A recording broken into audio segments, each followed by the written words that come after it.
आजपासून लाखो वर्षांपूर्वी समुद्रात असा एक प्राणी होता जो इतका मोठा आणि इतका शक्तिशाली होता की त्याच्यासमोर बाकी सगळे प्राणी काहीच नव्हते. त्याचं नाव होतं मेगलोडॉन.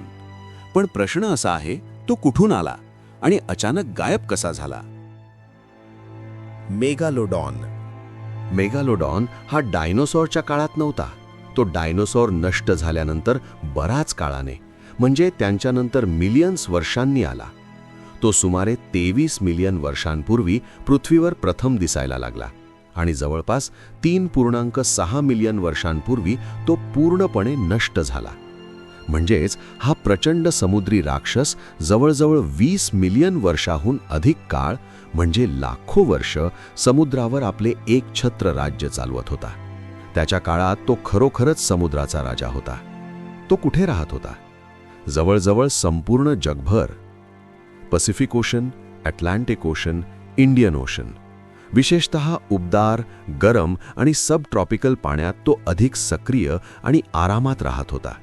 त्याचे फॉसिल्स जवळजवळ प्रत्येक खंडावर सापडले आहेत, फक्त अंटार्क्टिका सोडून.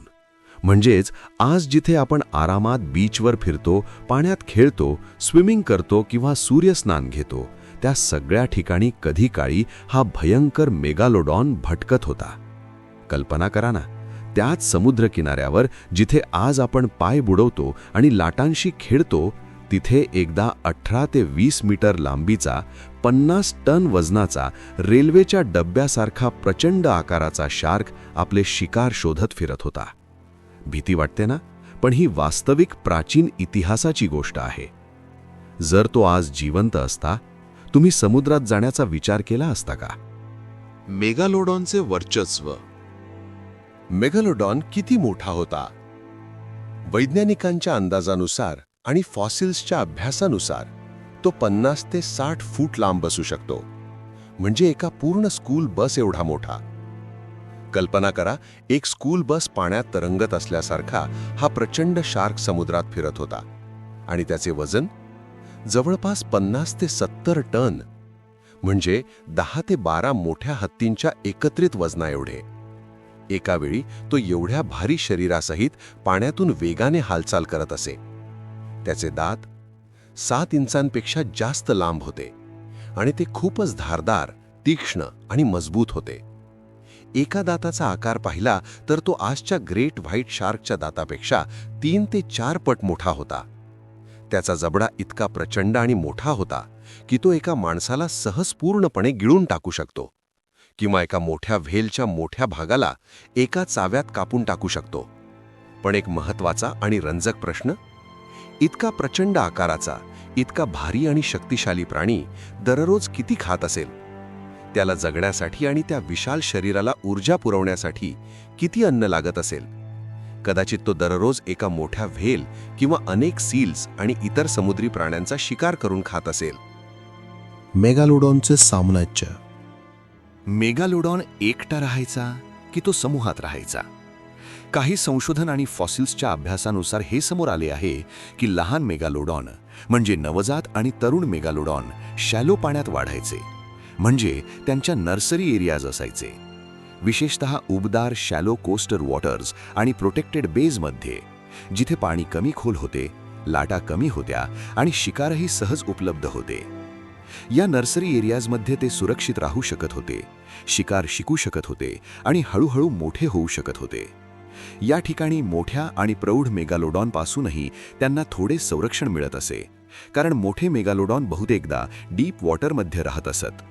आणि जेव्हा ते पूर्णपणे मोठे, मजबूत आणि शक्तिशाली होत, तेव्हा ते डीप ओशनमध्ये, समुद्राच्या अतिशय खोल भागात जायचे, जिथे पाणी खूप गडद आणि थंड होते, पण त्यांना भरपूर मोठे शिकार जसे की व्हेल्स, सील्स आणि इतर मोठे समुद्री प्राणी सहज मिळत असे.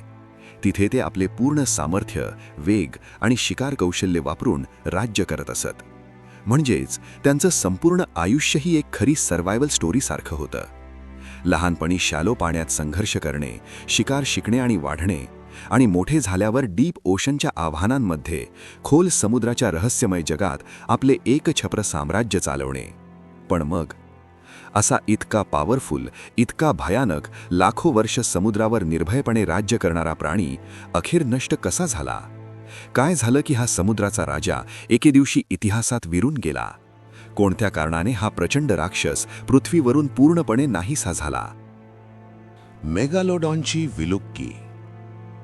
मेगालोडॉनचं एक्स्टिंक्शन हा आजही एक मोठा मिस्ट्री आहे. वैज्ञानिकांना अजूनही पूर्ण खात्री नाही की हा प्रचंड समुद्री राक्षस अचानक का नाहीसा झाला. पण उपलब्ध फॉसिल्स, क्लायमेट रेकॉर्ड्स आणि इतर पुराव्यांवरून वैज्ञानिक काही मुख्य कारणं सांगतात. 1. Climate change. समुद्र हळूहळू थंड होऊ लागला, म्हणजे पृथ्वीच्या तापमानात मोठा बदल झाला. मेगालोडॉनला उबदार आणि गरम पाणी खूप आवडत असे. थंड पाण्यात त्याला राहणं आणि शिकार करणं कठीण होऊ लागले. त्याच्या शरीराला आणि मेटाबॉलिझमला उबदार पाण्याची गरज होती, जी हळूहळू कमी होत गेली. 2. Food shortage. वेल्स मायग्रेट झाले. मोठ्या वेल्स इतर ठिकाणी जाऊ लागल्या, म्हणजे मेगालोडॉनचे मेन फूड सोर्स हळूहळू कमी होत गेलं. एका प्रचंड आकाराच्या प्राण्यासाठी दररोज खूप मोठ्या प्रमाणात अन्न लागत असे. जेव्हा त्याचे मुख्य शिकार कमी झाले, तेव्हा त्याला उपासमार आणि कमकुवत होणं सोसावं लागलं. 3. कॉम्पिटिशन. नवीन प्रेडिटर्स समुद्रात आले, जसं की मॉडर्न ग्रेट व्हाईट शार्क्स.